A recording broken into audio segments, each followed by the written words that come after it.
Nous devons avant tout nous assurer que nos pratiques sont vertueuses et prendre des engagements ambitieux pour réduire notre propre empreinte environnementale.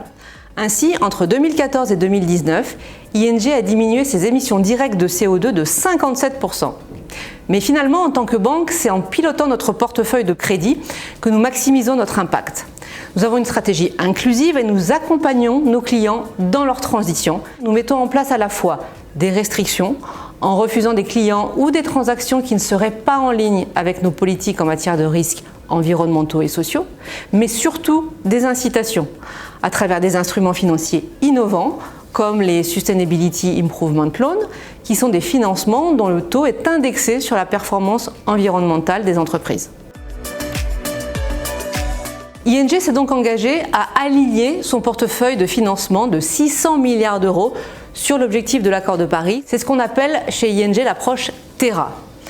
Nous publions annuellement un rapport d'avancement qui décrit les performances de ce portefeuille en prenant en compte notamment 9 secteurs économiques dont l'empreinte carbone est la plus importante. Dans notre deuxième rapport Terra, qui vient d'être publié, nous sommes globalement sur la bonne voie pour ces 9 secteurs.